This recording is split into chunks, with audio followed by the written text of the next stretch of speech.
In Florida, a U.S. Navy SEAL attacks his girlfriend before she is saved by a Good Samaritan. In Texas, a shooting at a fair leads to panic. And in Atlanta, an online date turns into a dine and dash. These stories and more are coming at you today, Wednesday, October 18th on Real Life Real Crime Daily, and I'm Jim Chapman. And I'm Woody Overton. And I'm Mike Agovino. Happy Wednesday, boys. Hump day.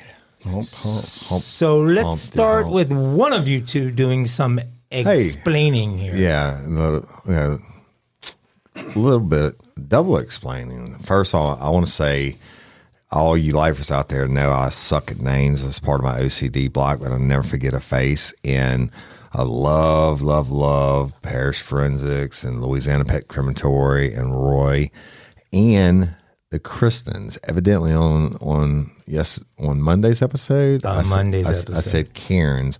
I was thinking of Mama Karen Ortolano, who I worked with so many years. And hey, Kristen, I apologized. We love y'all. Well, if you were thinking about Mama Karen Ortolano, that's a major compliment, actually. Yeah, so, right. Yeah. I just. Yeah, some people's OCD is checking doorknobs or washing their hands 1,000 times a day. Mine is I can never get a name correct. But that's okay. I apologize, but it won't be the last name that I screw up. I can assure you that. But it wasn't personal. Now, further explaining to do is we had said we were going to do the egg smashing. Sorry for any confusion on that. I thought it was Tuesday. We got confused between Tuesday and Thursday, and so now we're going to do it on Thursday, which is Thirsty Thursday, which is probably a better day because we can maybe do something about our thirst after we're done getting egged. You can drink the eggs like Rocky did. I can break Rocky's record. I actually looked at that. Somebody ate 44 hard-boiled eggs. That's disgusting. And it wasn't that Joey Chestnut guy. He was actually in the competition, but somebody beat him. Wow. 44 in some ridiculously short, a matter of minutes. Yeah. And you just see this guy just throwing hard-boiled egg after hard. You have to chew them. You can't just swallow them. It's nasty. That's crazy. Very nasty. That's another contest I won't be involved in. But all of Louisiana, all the elections and stuff that are going on, we congratulate everybody, and even for standing up and running. And those you won, we congratulate you too. Let's get into some crime time for Wednesday. U.S. Navy SEAL Kyle Rogemoser was celebrating his promotion before he landed behind bars for pummeling his girlfriend in their Florida hotel room. As she begged for help, a Good Samaritan heard her cry and stormed into the Doubletree Hotel room in Jacksonville and rescued the woman before calling 911. As the witnesses spoke to responding officers, on October 7th, he spotted Rogemoser, 36, strolling through the lobby and pointed him out to deputies. Rogemoser, who had a large red abrasion on his neck, was arrested on one count of misdemeanor domestic battery shortly after midnight. He appeared to be extremely intoxicated and repeatedly told deputies he could not understand his Miranda rights. The couple arrived at the hotel around 5 p.m. and they shared an alcoholic beverage.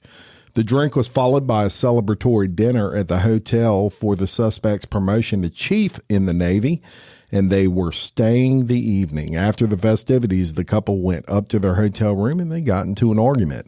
The victim stated the suspect punched her in the mouth 3 times. She called for help. She heard a knock on the hotel door, opened it. The witness came in, picked her up, and took her downstairs to management until police were called. The woman's injuries were photographed and included red marks on her chin and her neck, as well as fresh blood on her bottom lip. Rogemoser was booked into the Duval County Jail on October 7th and released 3 days later after a family member posted his $5,003 bail, which sounds like A small bail for such an asshole. Yeah, well, it's going to cost him a lot more money because he just got promoted to chief, and he will no longer be the chief. He's got to answer to the military charges on top of the state charges. Yeah, I wonder how that works with, it's a civilian. He was obviously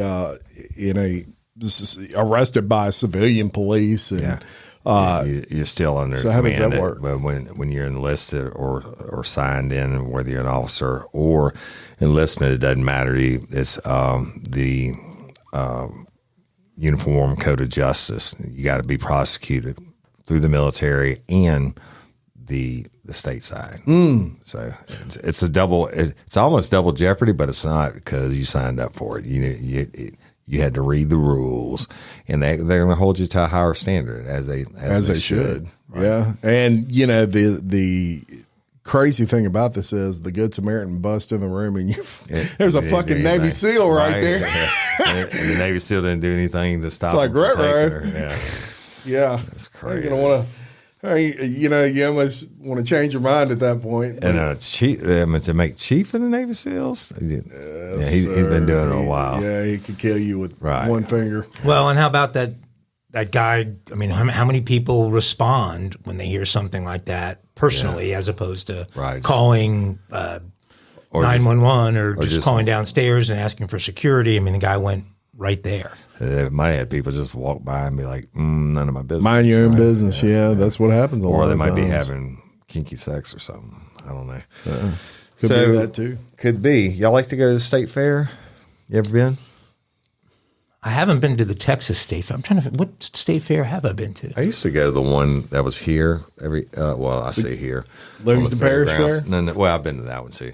But the Baton Rouge State Fair? The Greater Baton Rouge State Fair or whatever. They don't have that anymore? I don't know if they have it or not. I hadn't been since like high school, but I always want to wrestle the bear. They have a bear wrestling contest. I don't remember the bear wrestling contest. Is the bear declawed? The bear's trained to wrestle. He's not teeth. I don't know. He has a nozzle, had a thing on over his mouth, not duct tape, but like a muzzle. A muzzle. My first concert ever was at the Baton Rouge State Fair. You know who it was? Who was it? DJ Jazzy Jeff and the Fresh Prince and New Kids on the Block. Really? Yes, sir. Holy shit, that must have been 88. Really hit it, yeah. 89. I was probably there then. I remember I didn't stay for the concert though. That was the first of 40 times you saw New Kids? How many times? Jim helped. You don't know this, Jim, to help them do their choreo. No, he's done a couple of the dances for me. He's gifted. But let me take you to the State Fair of Texas. Now, Texas fairs are pretty big. It's just like everything else in Texas is a little bit bigger, but the State Fair of Texas has been around for 137 years and was attended by more than 2.5 million people in 2022.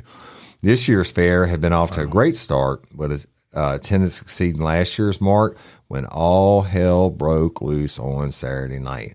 Police said 22-year-old Cameron Turner opened fire, hitting 3 people and sending panicked fairgoers running towards the exit. I always said nothing clears a room like a little gunfire. Turner ran from the scene as well before being apprehended a short distance away. 3 people were shot, 2 adult males and 1 adult female who suffered 9 life-threatening injuries and were listed in stable condition. A gun was recovered from the scene, and police charged Turner with 3 counts of ag assault after the shooter turned the family-friendly event into a chaotic scene. Fairgoers posted videos to social media that show the frantic aftermath. A video posted on X taken from the top of the Ferris wheel, that's a pretty good vantage point, shows large panicked crowds quickly making their way toward the exit shortly after shots rang out at the fairground food court at around 7:45 p.m. Another video posted on TikTok showed the inside of the rodeo at the fairgrounds as the voice over the public address system can be heard telling the crowd there is an active shooter outside, right?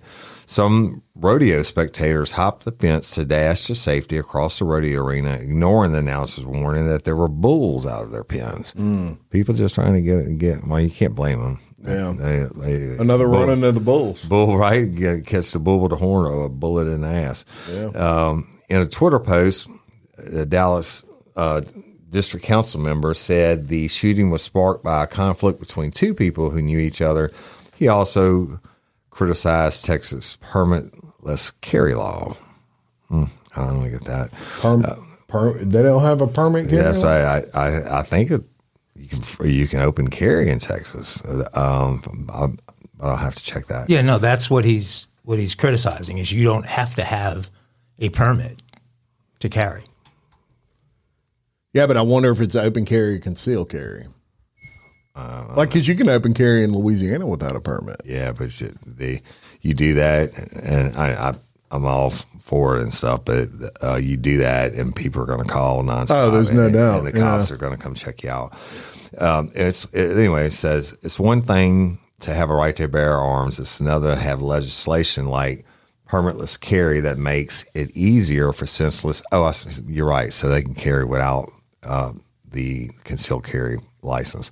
That makes it easier for senseless acts of gun violence like this to be carried out in the state. He's a fucking idiot because this is going to happen. It happens everywhere, whether they have permits or not. The Dallas mayor called the fair a treasured event and expressed outrage at the violence. "We will not tolerate this behavior," he wrote. Turner told police he was getting a drink in a food court when a group of people approached him. He claimed he felt threatened and fired his weapon in self-defense. Well, I'm pretty sure you're full of shit, too.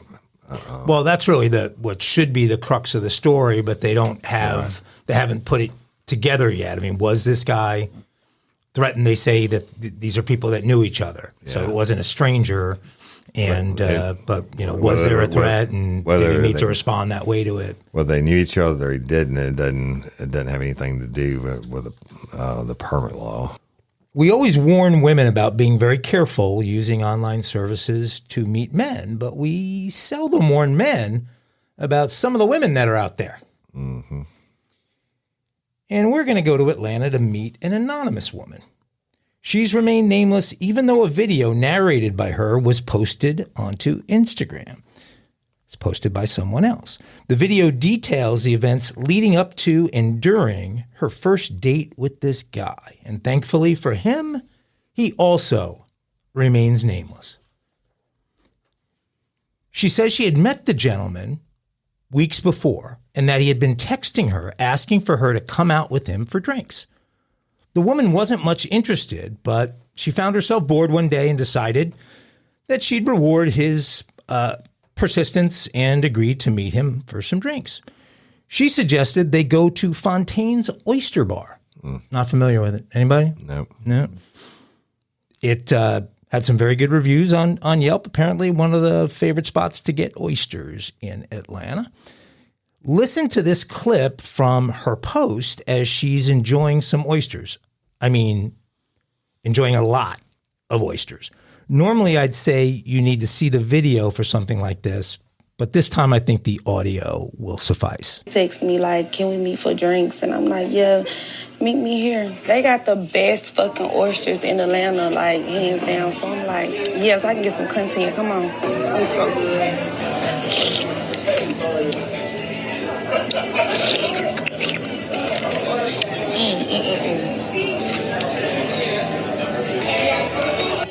Y'all, when the fourth one came out, he was looking at me crazy. I didn't give a fuck. Okay, so she engulfs 4 dozen oysters, as you just heard. Woody recently educated me about the 2 things you need to know about oysters. 1, you should only eat them in months that end in R, right? No, they're best in months that end in R. Best This in weekend, I got to take my father to Natchez, Mississippi, to the Route 61, and they had the biggest, saltiest oysters I've ever had. I mean, this son of a bitch was this big. Wow. And just clean, and salty. I didn't even have to put any sauce on them. Just they were that salty. Wow. And just slide right down your throat. Perfect. And the second thing that you told me is that they're a powerful aphrodisiac. This be true. So listen to this next short clip, and I think you'll agree with me that it seems the aphrodisiac part is kicking in. Of course, after eating 48 oysters, I'm shocked she didn't just tackle him right to the floor. So good. So after that, I'm like, baby, what's next? Now, I thought she was being sexual with her comments, but that was not the case. Apparently, she was still hungry. Listen to the next clip. Potatoes, they were so good. And the crab cakes, everything was so good. 10, baby. You don't ever see the guy's hands in this video. And that's because he never touched a single one of the oysters. So she's 48 oysters in, flying solo, when she decides, I think I'll have some crab cakes and potatoes. So then suddenly she comes up for a breath of air and realizes something's not right in this clip. How the fuck this bitch say he going to the bathroom and never come back? Our friend now realizes that her date has exited stage left. He's also left $11 cash to cover the one drink that he had. She's burning mad now and texts him, quote, running out on a tab is crazy. He responds, quote, I offered to take you out for drinks and you ordered the entire menu. I can cash app you the money for your drinks.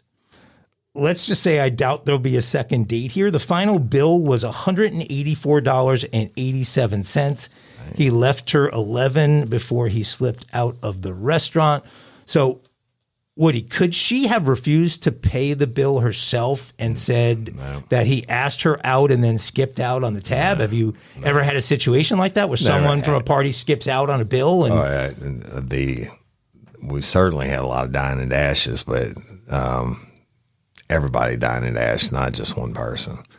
Yeah, so a partial dine and dash is just effing over whoever you're with. All, and she's drinking big cosmopolitans and everything else. That girl went there for a free ride, and she had to pay her own bill. Yeah.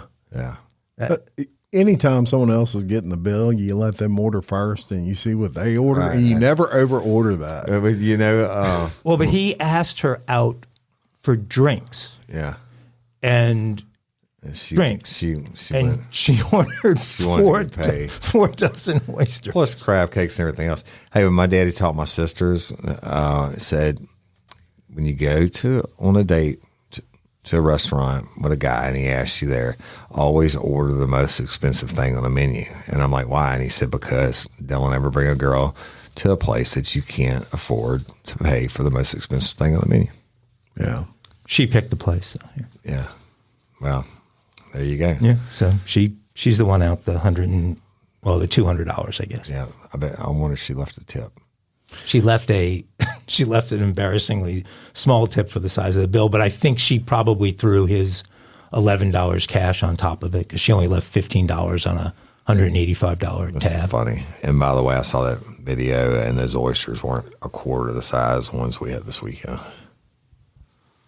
Hey, y'all, let me tell you about Gobble. All Gobble meal kits are pre-prepped. That means less work for you and less waste in your kitchen. Their meal kits include everything you need so you can save time at the store or just skip that trip entirely. I got the box in and I had 3 different meals. I had a Kung Pao chicken, crispy fish tacos, and a beef bourguignon, however you say it. But let me tell you about the classic beef bourguignon. Look, it came with beef pot roast and a beef broth concentrate, red wine demi-glaze, cremini mushrooms, cipollone onions, mashed potatoes, baby carrots, and rosemary thyme butter. It was so easy to make. Literally like 15 minutes it took Cindy. And let me tell you something. And all the dishes were fire, but this thing was like a taste explosion in my mouth. It's just unreal. We've got to spend more time together and more time doing the things we love because everything came in this one single box right to my door. So see what a difference Gobble will make for your household. Right now, they're offering my listeners a fantastic limited time deal. You get $120 off across 4 boxes plus free shipping and free cookies. And let me tell you, those cookies, I ate one that was sin baked and it was delicious. Go to gobble.com/real life. That's GOBBLE.com/real life for $120 off your first 4 boxes. This offer is not available on the home site, so don't miss out. This is genius. It's taste explosions in your mouth like you never had. Hey, y'all, Changing my wardrobe from summer to fall, it's never easy. Luckily, Quince offers timeless and high-quality items I adore, ensuring my wardrobe stays fresh and I don't blow my budget. And there's nothing easier than going to Quince and choosing these high-quality items, like cashmere sweaters from $50, pants for every occasion, washable silk tops, and so much more. The best part? All Quince items are priced 50 to 80% less than similar brands.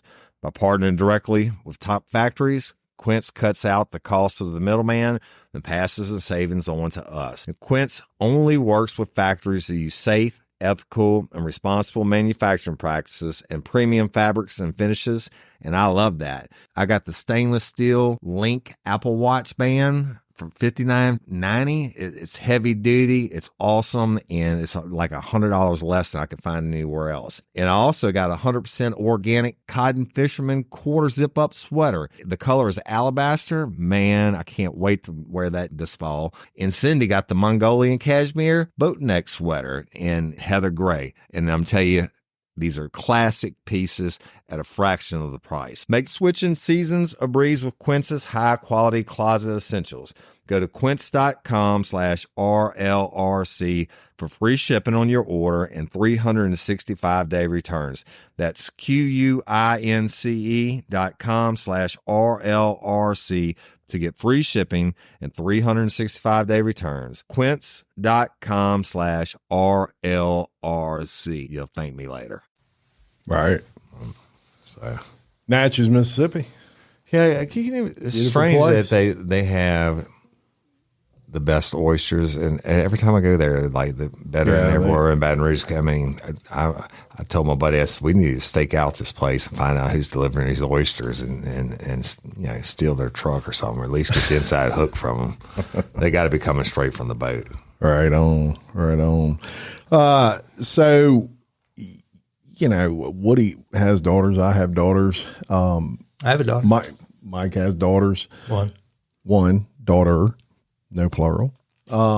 And so, especially at the age that they hit 18 or so, you know, you start noticing dress codes are different these days with kids than when we were kids. We sound like old men now, but you know, the little bit like stuff they go out on out of the house now in, it's like, what the hell? Well, an Arizona father has had enough of that. That's right. He's had enough. And, you know, in schools now, at least here where we're based out of, you have dress codes and they have to wear blue and khaki or whatever, and their collared shirts. But in some states, they don't have dress codes. You just wear what you want. And an Arizona father did not like the dress code that his particular school district had. He felt like they needed to change, and that is kind of like a law. It's, you know, the law of that school district. And this Arizona father strips down to shorts and a crop top during a school board meeting to make a statement about the district's new dress code. His name is Ira Latham. He's a father of 4 Higley School District students in Arizona. He took off his clothes during the board meeting to reveal short shorts and a crop top, an outfit he believes is inappropriate for students at school. In a video taken from the board meeting, and we have this video, and we're going to show it to you guys on Facebook, Latham is seen approaching the podium.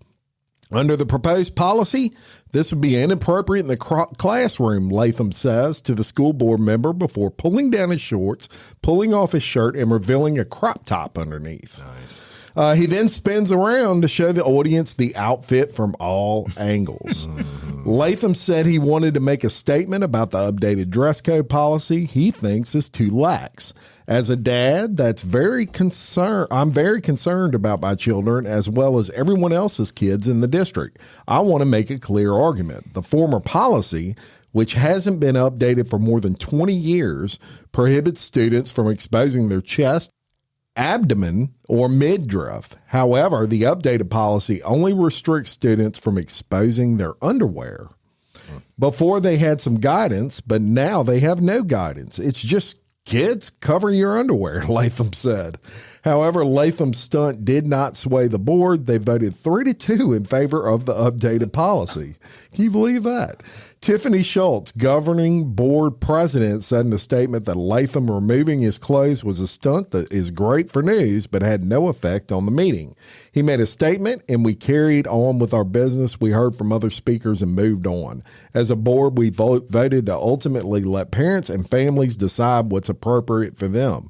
It is the parents and families' choice as long as it doesn't disrupt the school day. It would be a non-issue. Schultz said the updated dress code is on par with other schools in the area. Strip clubs with other strip clubs. Strip club. The fact that we have adults advocating for our children to have less clothing is absurd to me, he said. Parents and board members who are against the change said they hope to revisit the issue. That's crazy. And you know, when y'all see this video, that's obviously really what caught my eye. But you know, this is a parent kind of standing up for what he deems and probably when you see this outfit, you'll probably say, yeah, they don't need to be going to school like that. If he was if he looked a little better in this outfit, he might have won that. He might have won that vote. Funny. But I'm curious about one thing. So the only rule is that your underwear can't be shown. Right. What if you're not wearing any underwear? But I guess it's not against the rules. Yeah, as long as your coochie isn't shown. So it seems like they could wear a bikini bottom if they wanted to just wear a bikini bottom to school. Oh, I see what you're saying. Well, Would the school object to that? The guy should have come in a bikini bottom. yeah. He's kind of sexy. I'm old enough that we didn't have uniforms. I think that started that after my time. But I can promise you. yeah, we didn't have them either. We didn't have any girls with their boobies hanging out. It's different these days. Right. Well, you know, one of the places I frequent the least is any kind of, what do you call it, hardware store. Do-it-yourself store. I'm not a mechanical guy. I get the names wrong, Kristen. Well, to go in one of those places, technically, you have to have a list. And since you do not do lists, it's ridiculous to think you'd ever be in one. I'm not saying I've never been in one. I just don't go frequently. I did go rent a tiller this year because I couldn't get mine to start. But a man is accused of committing more than 100 thefts in Home Depot stores across the country, but he's been arrested.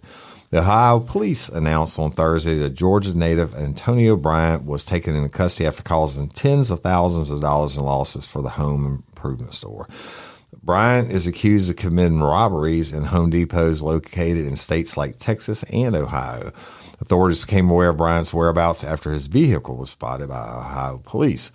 According to the department, they had set up surveillance and were able to apprehend Bryant as he was committing his latest theft. The information learned from the arrest will be shared with law enforcement across the country so additional charges can be filed, the department added. So Brian posted bail after being taken to the Allegheny County Jail and is also facing retail theft charges from separate incident in Cranberry Township. During the alleged thefts, Brian would ticket switch items, including smoke detectors and digital switches. You know what that is, right? Ticket switch. You put your price tag on one. All right. So Home Depot operates over 2,300 stores, and CEO Ted Deckers in a CNBC interview that theft has become a big problem for retail in general and for the Home Depot. He said, this isn't the random shoplifter anymore. A lot of this product is resold on online marketplaces. To combat the issue, he added the company has had to lock up, like Mike's been talking about, a lot of high-value items, and they're not all big, right? I just got my earphones when we're recording remotely. A little bitty box of earphones had them locked up. And, of course, I had to wait 40 minutes to get somebody to help me.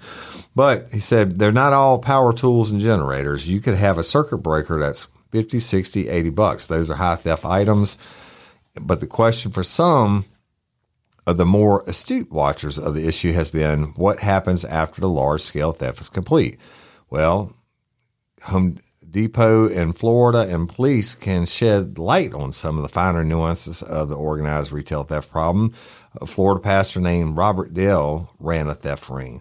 Dale, a pastor who ran a drug recovery program, was arrested in Tampa in August after a 7-month investigation showed that he was behind an organized retail crime ring that sold $3 million worth of stolen merchandise through an eBay account. The 57-year-old Dale has pled not guilty to the charges, but law enforcement officials say that he has been working as a fence or middleman who buys stolen goods and resells them for profit.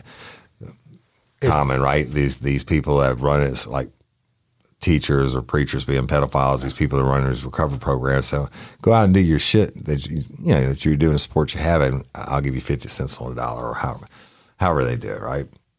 So the Journal reported that Dell told the vulnerable people in his recovery program to steal tools like drills and pin nailers from Home Depot all over Florida so he could resell them online. And he paid the thieves as much as $5,000 to $10,000 a day. The fence, wow. Right, the fence is crucial, says Scott Glenn, Vice President of Asset Protection for Home Depot. A successful organized retail crime organization has to have somebody pulling the string. When taken as a percentage of total retail sales, shrinkage represented $112 billion in losses for retailers in 2022 compared to $94 billion in losses the previous year. $112 billion in losses. Yep. That's a full-time job. And $3 million on eBay means that probably $6 million worth of retail merch. At least.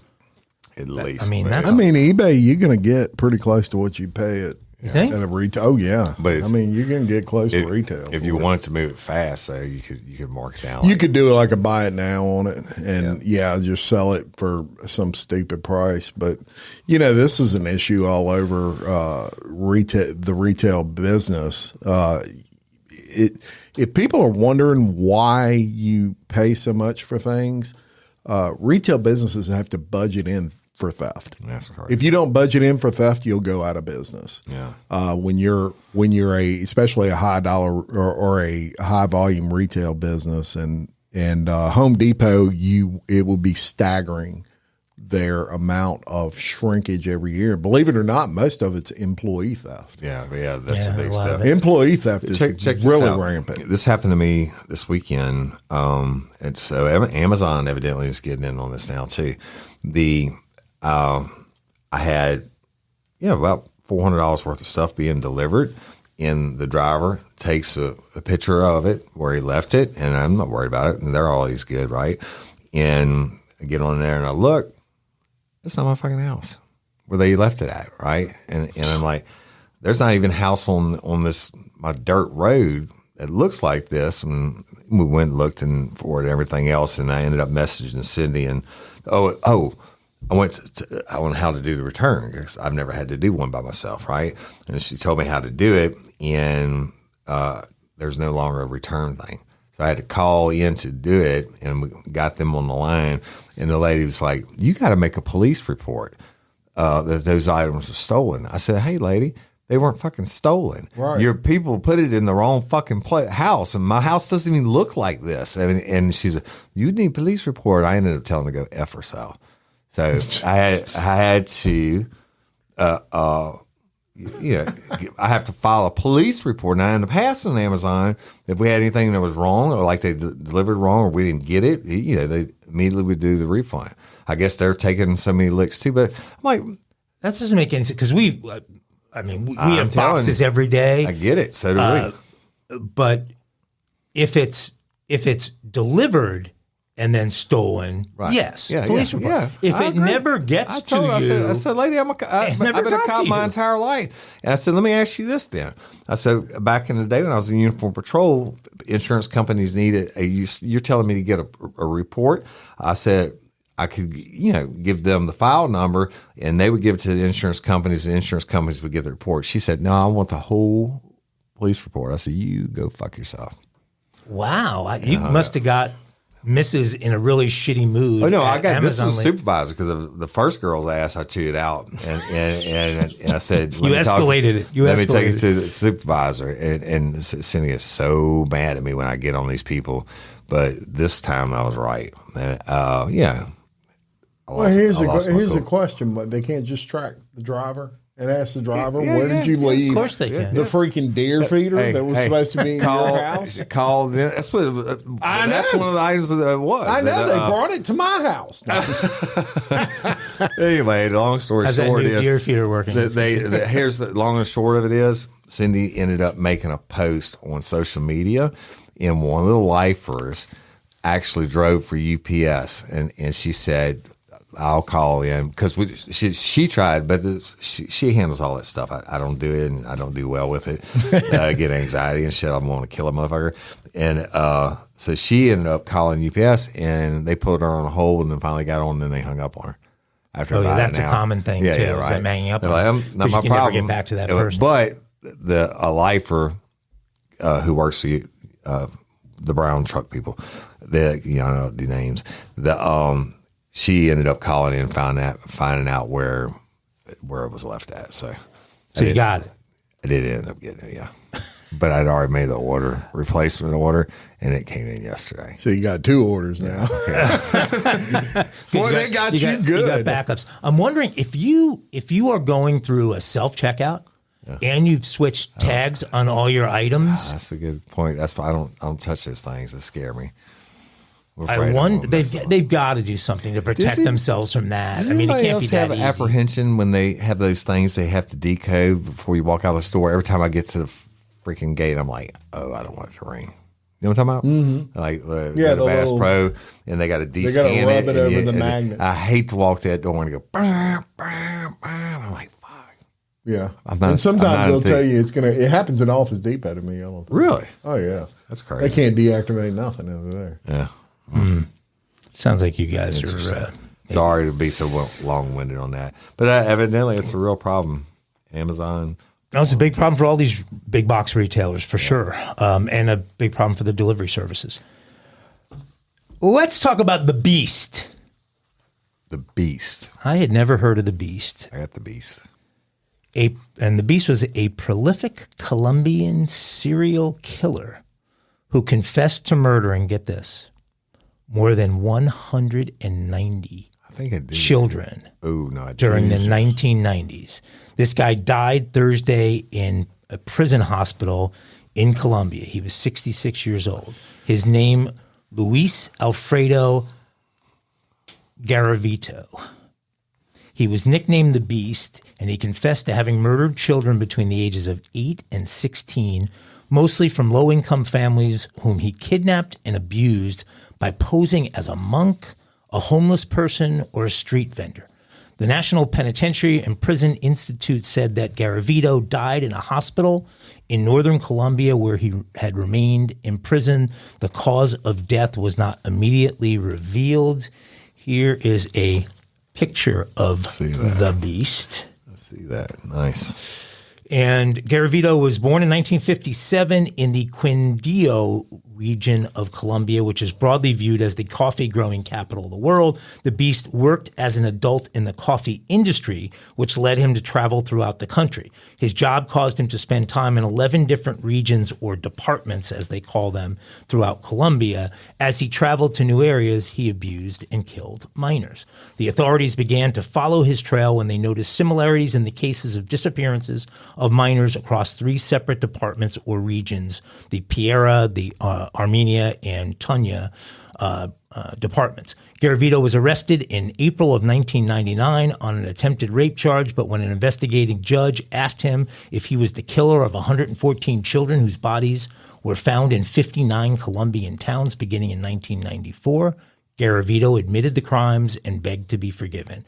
Then he confessed to more murders amounting to more than 190. That same year, Garavito apologized to the families of the victims in a court hearing. Quote, "I want to ask for forgiveness for everything I did, and I'm going to confess, yes, I killed them, and not only those, I killed others," he said. In recent years, Garavito's release from prison was considered imminent after serving 3. How could a guy who kills 190 kids get out of prison? Get out of effing prison? Different laws. In 2021, then President Ivan Duque rejected the possibility of him regaining his freedom and assured that assured everyone that during his administration, he would have to stay in prison. I wonder, since Duque's presidency was coming to an end, whether this guy's death could be tied to somebody thinking he was going to be allowed out or something. I mean, that's just ridiculous. I know one thing that the beast knows. What? Hell is hot. Yeah. He's going to feel it. He's burning. Well, it's not hot enough. Well, hell is hot and forever. Yep. Murder by you. Or hashtag murder by you, Beast Boy. Sick. Yep. All right, we got a little update for you on a case, and actually this was supposed to occur today. It did not, but hopefully soon. But it is definitely occurring, and that is Jordan Vandersloot is expected to plead guilty to his involvement in an extortion plot connected to Natalee Holloway's disappearance, and her family's lawyer says the deal will require him, get this, to reveal how the Alabama teen died. I need that in my life. Finally. How many years ago was that? It was 2012. The Natalee Holloway disappeared back in the 90s. Yeah, 2005 was her was it 2000? Disappearance. Yeah, she graduated in 2005. Okay, well then I was already a detective, and I still that case fascinating. I wanted to go to root and find her. Yeah, 2012 was when they actually declared her dead. Yeah. But the plea agreement was conditioned upon how she died and how her body was disposed of. I need that. Holloway's disappearance on vacation in Aruba with classmates celebrating their high school graduation in 2005, and an Alabama probate court did declare her dead in 2012. Vandersloot, a Dutch national, has long been considered a suspect in Holloway's slaying, and a federal grand jury indicted him in 2010 on 2 counts of wire fraud and extortion. He was extradited to the U.S. in June to face those allegations and demanded $250,000 from her family in exchange for information about her disappearance. What a fucking asshole. Wait, this is why he's locked up for killing that other chick. Yeah. He was scheduled for a plea and sentencing hearing today before U.S. District Judge Anna Mancuso of Birmingham, Alabama, but it was suddenly rescheduled, which most likely means the government has reached a deal to avoid trial. It's not clear what charges he will plead to. Vandersloot was already in custody in Peru after he was convicted of killing a Peruvian college student in 2010. So it looks like finally, after all this time, I need to know. He's going to admit to it, and he's going to say how he did it and what happened. I'll tell you what it did. I think he choked her to death and then disposed of her body in the offshore. I mean, he was from there. He knew where the caves and the wash-ins and everything were. In a situation like that, where somebody's in a foreign prison on another crime and then gets convicted U.S. on a different crime, you're supposed to finish your time there and then get shipped. But I can assure you the only reason Vandersloot is doing this because he wants out of that Peruvian prison, right? And I'm sure that's part of the deal is you get me to the States in one of your nice federal-ass prisons and I'll take anything you want. But he might come back. I don't think he'd be treated all that nicely in a U.S. prison, would he? Well, maybe compared to Peru. Federal prisons are not like state prisons. I mean, you can still get killed and stuff, but if you have any kind of problems whatsoever, they ship you in the middle of the night, next night to another prison and bumfuck each of them. So, all right. Let me take you back to, let's go to New York City. Get a rope. A man was shot and killed inside a Midtown after-hour strip club early Sunday, sending barely clothed women sprinting out of the venue screaming. Again, gunfire, clear crowd. Officers responded to 7th Avenue in Koreatown around 5:30 a.m. and found a 32-year-old man with a gunshot wound to the head. Girls were naked, screaming, right? Girls were naked, screaming, saying someone got killed. A lot of people ran into the store over there to get dressed. They were naked.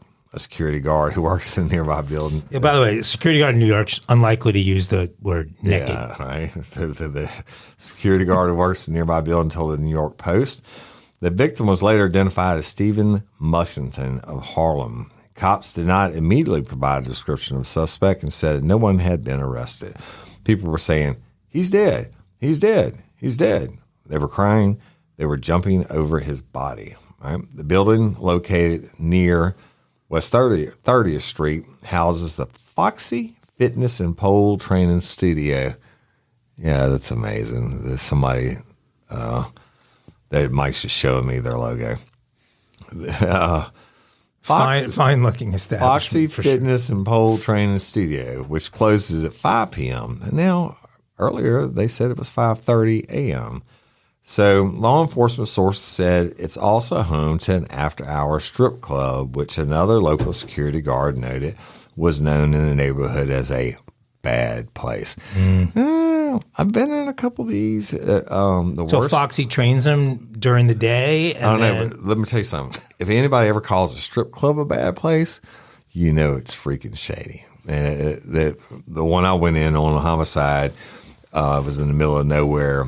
It was a piece of plywood on cinder blocks, and the lady on stage that was dancing was at least 8 months pregnant. Oh, come on. I'm serious. Anyway, I was there to question somebody on a homicide. But that place was definitely sketchy. Anyway, just last month, police were called to a shots fired alert inside the venue. No one was hit in the melee, which broke out around 5 a.m. Saturday. No arrests have been made in connection with that shooting. Wow. He be dead. He did. Yeah. Foxy. Yeah. Look, that's another thing. If you're in a strip club at 5:30 in the morning, you know you fucked up. Yeah. Right? I mean, there's nothing good can be happening. Not at 5:30 in the morning. So.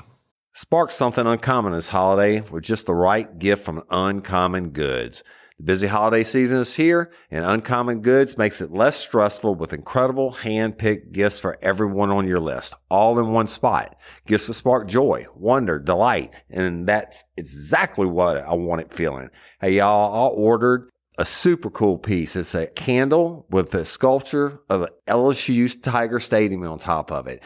And each officially licensed laser cut wooden replica features up to 4 layers of detail, creating a bird's eye view of a specific football field, seating section, and more. And every label includes your stadium's name, the team's logo, and school location. And it has a coconut, soy, vegan wax infused with sandalwood smell that creates tailgates and touchdowns scent profile, reminiscent of game day. It's invigorating like fresh cut grass and nostalgic like smoke from a pre-game grill. And calming like the crisp autumn air of a new semester on campus. Y'all, I love it. I have it at the base of my TV, and I'm ready to watch the Tigers play on Saturday night, right? Uncommon Goods. Look, when you shop at Uncommon Goods, you're supporting artists and small independent businesses. And many of their handcrafted products are made in small batches. So shop now before they sell out this holiday season. Uncommon Goods looks for products that are high quality, unique, and often handmade or made in the U.S. They have the most meaningful, out of the ordinary gifts anywhere. They even have gifts you can personalize. From holiday hosts and hostess gift to the coolest finds for kids to hits for everyone from the book lovers to diehard sports fans. Uncommon Goods has something for everyone, not the same old selections you can just find anywhere. And with every purchase you make at Uncommon Goods, they give $1 to a nonprofit partner of your choice. They've donated more than $3 million to date. So to get 15% off your next gift, go to uncommongoods.com/RLRC. That's uncommongoods.com/RLRC for 15% off. Don't miss out on this limited time offer. Uncommon Goods, we're all out of the ordinary. Hey ladies, are you feeling overwhelmed by hormonal changes? Well, you're definitely not alone. There are more than 1,000 hormone disruptors living in our environment right now. It's in your food, your water, the air you breathe, the clothes you wear, your skincare products. They all mess with your hormones. Then there's the natural hormone changes your body goes through. Premenopause, menopause. And while it's a natural process, it doesn't mean you have to suffer through it. The good news is you don't have to suffer through it anymore because now you have Hormone Harmony, a formula made only with herbal ingredients that are shown to reduce hormonal symptoms in women of all ages. Hormone harmony is not just a hormone support and supplement. It's become a phenomenon. Women can't stop talking about it on social media.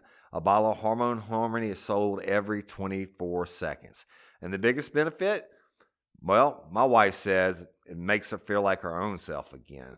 And that's what women mention over and over in the reviews. And there are over 30,000 reviews for Hormone Harmony. And for a limited time, you can get 15% off your entire first order at happymammoth.com. Just use code RLRC at checkout. That's happymammoth.com and use code RLRC for 15% off today. That's happymammoth.com and use code RLRC. Well, let's stay in New York, and we're going to go to my place of birth, Suffolk County, New York, where I lived for many years. A Long Island man was fatally shot by police on Tuesday after the victim allegedly confronted officers with swords. This is according to statements from Suffolk County How do you say police. sword? Swords. Say it again. Swords. Swords. Some people call it Swords. Swords. That's how it's spelled, swords. But Yeah, I swords. I called shit for that one time. I said swords and then said swords. I'm like, what the fuck does it matter? You're all right. Sorry. Long, sharp knives. Yes. Potato. Swords. We just disagree. The victim has been identified by police as 54-year-old Alan Weber. Officers responded to a 911 call on Tuesday evening about Weber, quote, acting violent at home. When the police arrived, Weber refused to leave the home and meet with the officers outside. Weber was allegedly screaming and breaking items, so officers attempted to enter his house. As the officers entered, Weber allegedly wielded two swords, or swords, at them. Here's a picture of Mr. Weber, who looks surprisingly normal to be the swords, baby. He was a ninja. Well, in response, an officer tased him, but this did not immediately subdue Weber. Right. Weber again advanced toward the All officers. swords at a gunfight. Weber was wearing a fencing mask. So this guy's coming at them with a full fencing mask shit. on and two swords. On God. And the taser didn't work. So logically, Right. what are you going to do? When it became clear that Weber was not going to stop until he stabbed the officers, they shot and killed him good. Bye-bye. It's unclear how many shots were fired and how many hit Weber, but a neighbor commented, quote, enough to make sure he went down. Police recovered two fencing swords at the scene. Neighbors said they had seen Weber acting erratically all throughout the afternoon, approaching different neighbors' houses. This is according to NBC TV in New York. Those familiar with him said he suffered from mental illness. According to Fencing Tracker, I bet you guys are not familiar with Fencing Tracker, but according to Fencing Tracker, which is a website that has a roster of fencers, Weber had recently competed in a fencing tournament in New York in April. He's listed as being affiliated with the Manhattan Fencing Center. I don't think he's affiliated with them any longer. I'm on the board. For that organization, he was never affiliated. Okay, well, he was lying. the Attorney General's office continues to investigate this incident, but if you've got the fencing mask on and two swords and you haven't gone down with a taser and you're still coming at the officers, He was on something. I think that you got what you had coming to you. That'd be bad. Yeah, he was on something to be able to. I mean, what the hell, man? With the mask on and everything. Two swords, and you're going to charge them? What do you think's going to happen? They're going to just leave? They're going to pull out a sword and actually. That would have been. On God. That would have been. I've been waiting for this. I wanted to take fencing when I was a kid. Yeah. Yeah, didn't have them where I was located. Not too many fencers in Louisiana. Yeah, right. I could have been an Olympic champion. That's right. You missed your calling. In most cases, gun beats sword. Yeah, no doubt. I would say it all, just about. You can now take off that belt and move freely around the cabin. All right, we're bringing you a Mile High Crime, and this is actually a serious one, y'all. And we're going to get a Pennsylvania, Philadelphia, actually. Mike's house. Mike's I was probably at the territory. Philly airport when this went down. One man has been arrested, and at least 2 other people are being sought in an airport parking garage shooting that killed a Philadelphia police officer and injured another last week. Yabrani Fernandez, 18, of Camden County, New Jersey, was arrested before dawn on Monday in Cherry Hill, New Jersey, and was being held in that state on a fugitive warrant. Authorities said officers Richard Mendez and Raul Ortiz had just arrived at work around 11 p.m. last Thursday when they heard breaking glass and saw several people breaking into a car in the parking lot at Philadelphia International Airport. A confrontation ensued, and 2 officers and one of the suspects were shot. Mendez, 50, who had been on the force for more than 2 decades, was shot 4 times and pronounced dead at the hospital. Officers say the slain officer's handcuffs were placed on the suspect at the time of his arrest. I thought that was very fitting. Yeah. Ortiz, a 20-year veteran of the force, was shot once in the arm and released from the hospital Saturday. Authorities said the suspects fled in an SUV reported stolen a week ago and was later seen at the hospital dropping off 18-year-old Jesus Duran, who authorities said was believed to be involved in the confrontation with the officers. Duran had been shot in the chest, abdomen, and left arm and was pronounced dead 11:30 on Thursday. Police believe Duran had at least 3 accomplices and believe one of them was responsible for firing the firearm that shot all 3 of these individuals. Venaire, who is the county commissioner, deputy commissioner, said this at a news conference on Monday, that police haven't determined whether the individual is Fernandez or one of the others are being sought. But just crazy. Horrible. They're not going to have any police left in that city. Who's going to want? I mean, it has become. I mean, because there are really nice suburbs surrounding Philly, but think about all the crime stories that. I mean, folks, it's not that we're seeking Philadelphia crime stories over Chicago or Dallas or Detroit, whatever. It's that they are in the news every single day. I don't know how you can recruit people into that department at this point. I don't know either. You can now take off that belt and move freely around the cabin.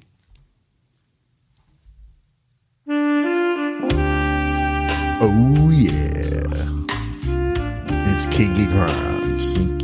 Woody looks excited about this story. I see the way really. he's... This one's different. A Kinky Crimes for Wednesday. This one's kind of maybe a little funny, but kind of disturbing. So I would say a Columbus man for sure. with a urine fetish will stay on house arrest. On house arrest and not get the jail time he asked for after repeatedly harassing his probation officer on the phone earlier this month. Right? I mean, you're gonna harass your probation officer? But Alan Padden, 59, and his 87-year-old mother left several ranting messages for his probation officer, Cheryl Titus, and for Michael Keller, the chief of the Delaware Municipal Court probation. But he also tested positive for methamphetamines. Right? We're getting into it. Padden was on probation for a criminal mischief conviction in February after he was found loitering in a Lewis Center Burger King bathroom and clogging the toilets. Okay. Stay tuned. The plot thickens. He was acquitted on a charge of collecting bodily substances, a law that was crafted with him in mind after he was seriously getting nauseous as you're telling the story. In mind after he was found attempting to collect urine last year. So what he was doing was stopping up the toilets, and you have to go in there and use them, and he'd go in after you and get your shit. But he was sentenced in February. Or your piss in this case. Right. Literally, I mean, I know. Well, maybe any body fluids. That was dessert. He was sentenced in February to 30 days in jail and 5 years of house arrest and GPS monitoring. He is forbidden from using public restrooms.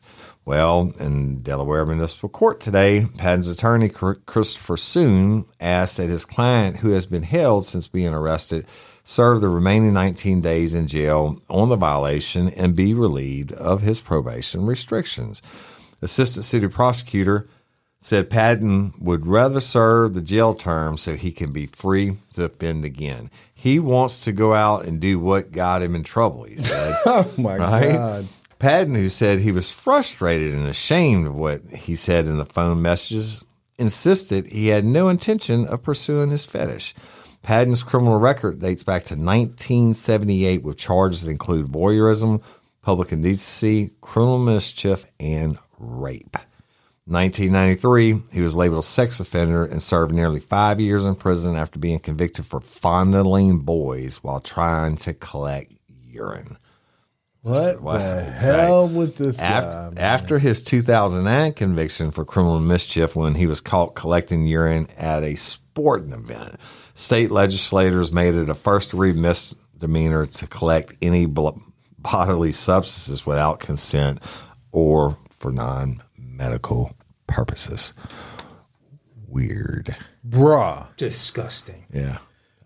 You know, and the thing with this guy is they literally wrote a law around him. Right. And he's so there can't be many people into that. I'm like, he'd rather do his time, hard time, get a hard out, so he's not on paper, so he didn't get drug tested anymore, and he can go back and use the bathrooms or do whatever he's doing in the bathroom. They make all types. Takes all kinds to make the world go round. Yeah. That's your Kinky Crimes. God, I know we've talked about worse on this show, but just that's pretty heavy. That's a small market, I guess. I mean, there ain't many. I ain't heard of a whole lot of people. Oh, give me some banjos. I need to be cured. Good Lord. Banjo.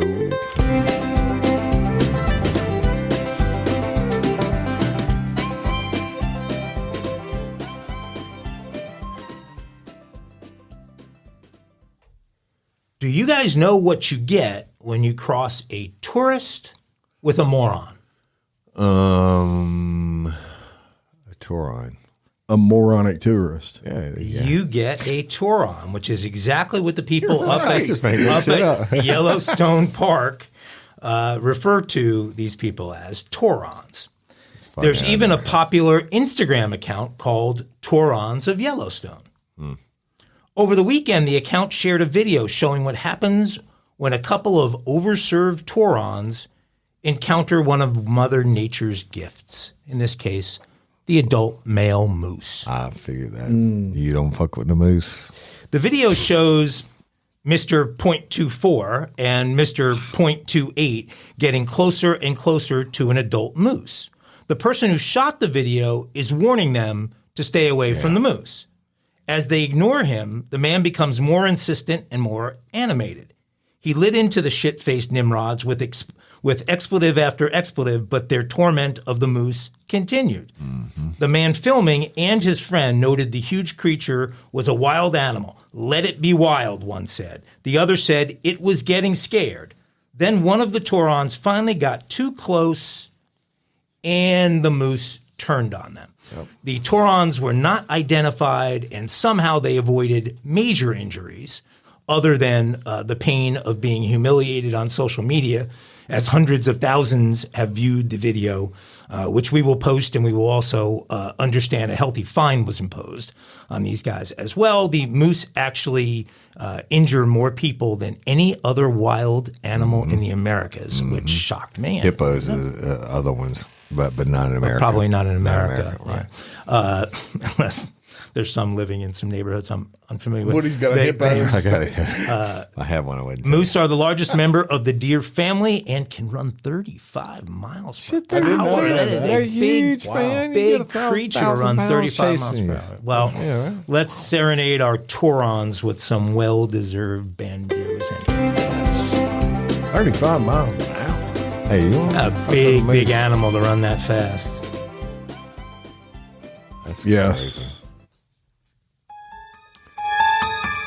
They stole what? Why? Why did they steal Jim Chapman? Well, Woody Overton, they may have a warrant out for your arrest. Sir. Oh, shit.